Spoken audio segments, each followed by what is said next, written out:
Nah, ini di sini acara tanya jawab bebas nih teman-teman ya. Kita acara tanya jawab bebas sebebas-bebasnya di sini ya. Anda mau bahas apapun tentang trading di sini bebas ya teman-teman ya.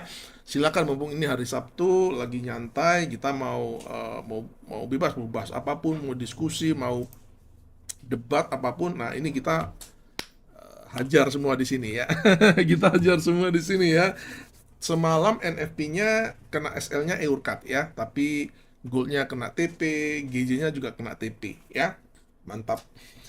Pak, di YouTube Bapak banyak sekali indikator yang mana yang sering Bapak pakai. Anda datang aja Senin sampai Jumat ya, itu saya live trading di YouTube. Anda datang aja di situ ya, Widi ya.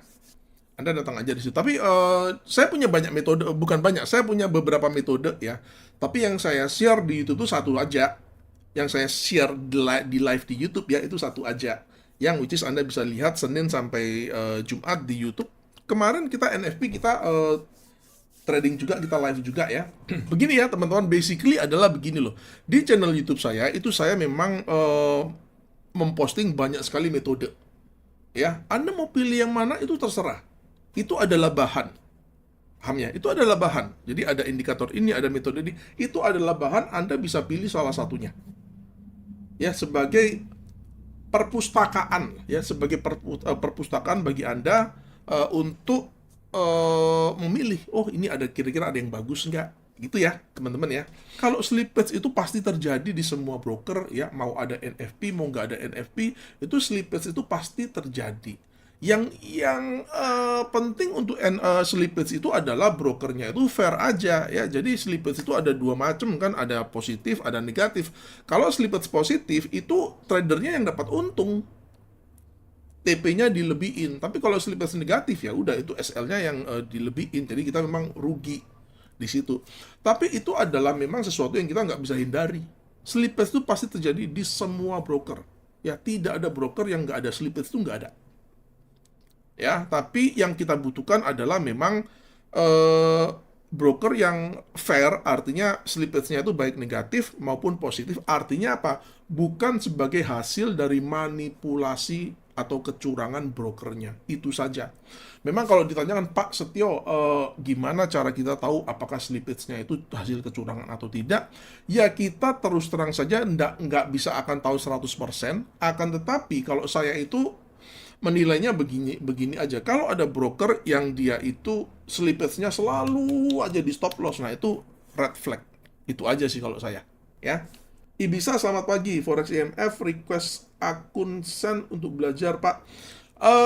Oke. Ya, akan tetapi kayaknya agak berat kalau menurut saya ya, Ibisa ya. Ya, kayaknya akan sangat berat kalau untuk broker lokal ada akun sen, karena bagaimanapun itu harus ada persetujuan dari regulator ya. Broker lokal itu berjuang untuk mikro lot aja itu udah luar biasa, udah luar biasa ya. Kalau akun sen menurut saya sih agak sulit ya, tapi oke lah, masukannya bisa ya, nanti saya akan pastilah saya akan sampaikan ke teman-teman di Forex IMF. Tapi sekali lagi kalau menurut saya pribadi ya, menurut saya pribadi agaknya susah, agaknya susah. Dan kalau Anda belum punya IB, saya rasa saya sarankan Anda punya IB deh. Tapi IB-nya pastikan IB-nya itu yang bisa ditanyain ya. Pastikan IB Anda itu yang bisa ditanyain dan responsif untuk menjawab keluhan-keluhan Anda. Ya kalau IB sekedar asal mau dapat komisi aja tapi nggak mau bantu kliennya kan ya ngapain ya.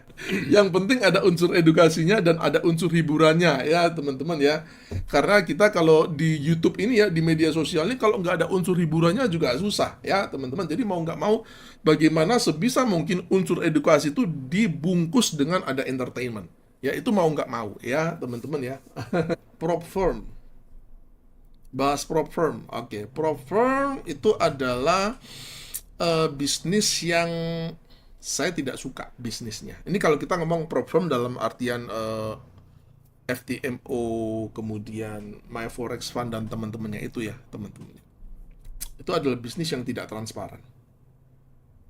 Ya, jadi kalau saya nggak suka, saya banyak sekali sebagai seorang influencer, saya banyak sekali mendapatkan tawaran untuk menjadi afiliasi prop firm ya teman-teman, dan saya yakin influencer-influencer lain juga sama, apalagi yang channelnya lebih gede. Cuman saya nggak suka ya. Itu sebuah bisnis yang tidak transparan, sebuah bisnis yang sorry to say, pandangan saya itu sangat negatif. Negatif karena apa? Mereka itu sebenarnya bukan prop firm. Ya, mereka itu sebenarnya adalah funding firm. Ya, saya justru begini, menurut saya mereka nggak transparan itu dalam artian mereka kan promonya itu kan lu tradingin duit dua, tradingin duit gua, funded kan, ya kan? Tapi pada kenyataannya tidak begitu, model bisnisnya itu tidak begitu, ya tidak begitu. Ya, prop firm itu adalah bisnis yang modelnya itu kita nih trader, kita join challenge-nya. Kalau kita challenge-nya gagal kan uang pendaftaran kita kan hangus tuh. Ya, ratusan dolar mungkin sampai ribuan dolar segala macam. Kan hangus tuh. Nah, prop firm ini dapat duitnya dari pendaftaran-pendaftaran yang hangus itu. Itu aja udah ada konflik kepentingan di situ. Oke, anggap dia adalah perusahaan yang fair. Ya, kita anggap aja dia adalah perusahaan yang fair. Akan tetapi tetap saja marketingnya nggak boleh Anda tidak mengatakan yang sebenarnya. Tidak boleh Anda itu begini, pada kasusnya MFF kalau nggak salah ya sama CFTC itu kan salah satu tuduhan yang dilontarkan CFTC itu adalah mereka tuh jualan mimpi. Sehingga trader itu eh, terpancing untuk, aduh, gue bisa tradingin duitnya orang bahkan mungkin sampai jutaan US dollar tanpa gue punya, lu nggak akan ngecek latar belakang gue cuman mungkin modal hoki aja gitu ya teman-teman ya. Nah itu dianggap sama CFTC itu menjual mimpi ya. Itu kalau saya nggak salah ya teman-teman, saya pernah baca itunya soalnya di websitenya CFTC itu kan ada, kita bisa lihat, kita bisa download dakwaan-dakwaan yang diberikan ke My Forex Fund kalau nggak salah MFF itu ya. Itu aja udah nggak boleh ya teman-teman ya gitu. Lalu kemudian mengesankan seolah-olah kita itu dikasih dana untuk trading di market real, nggak ada. Kalau seseorang itu mendapatkan akses ke duit beneran ya teman-teman, itu harus ada regulasinya, harus ada aturannya. Nggak bisa ujuk-ujuk Anda ikut challenge gitu ya di online gitu ya. Anda nggak tahu latar belakangnya seperti apa, lalu kemudian Anda mengelola uang. Itu nggak bisa, harus diregulasi teman-teman. Ya, itu regulasinya harus ketat. Nah itu yang saya nggak suka ya. Saya nggak suka ya. Jadi basically mereka nggak melakukan apa yang mereka promosiin sebenarnya. Saya nggak mau ngomong scam lah ya. Saya nggak mau ngomong scam. Tapi itu yang faktanya seperti itu. Ya artinya apa? Ya artinya prop firm itu lebih suka kalau tradernya itu gagal challenge gitu loh. Daripada tradernya itu berhasil. Nah kalau saya ya teman-teman, mending lu transparan aja nih.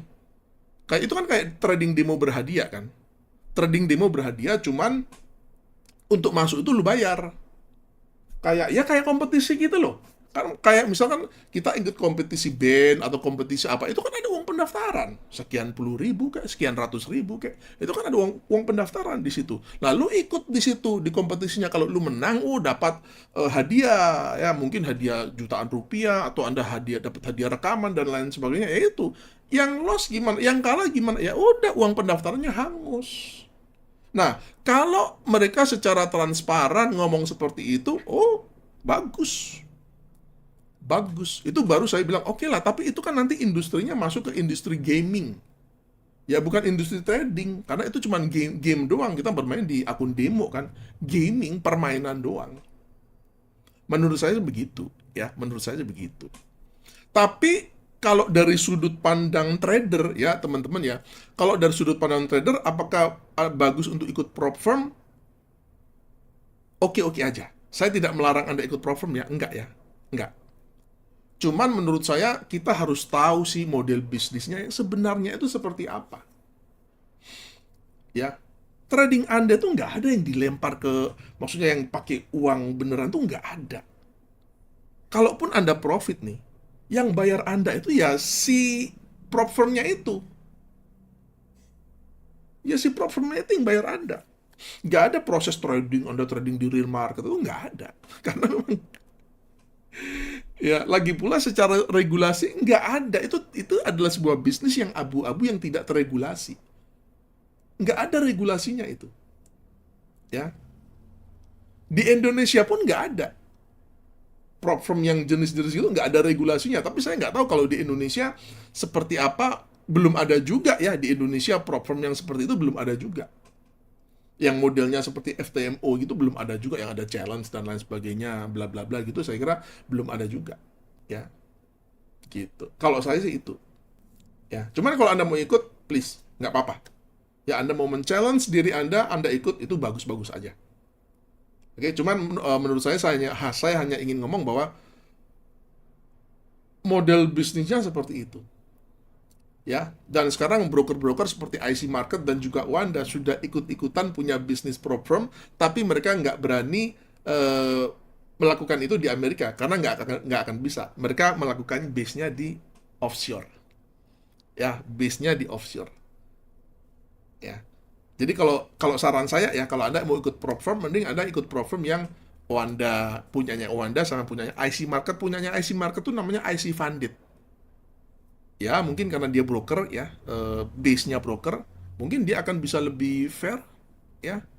Psikologi trading supaya mental kuat, kalau saya selalu ngomong dasar psikologi trading itu adalah ekspektasi ya. Anda ekspektasi kalau berlebihan, maka Anda dalam trading juga mentalnya akan berlebihan, akan bobrok, akan gampang panas karena Anda pasti lotnya gede.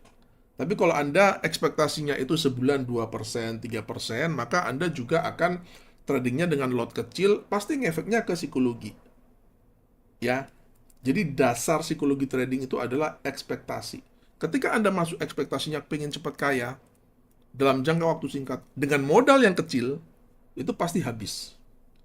Pasti waktu trading itu mentalnya pasti nggak karu-karuan.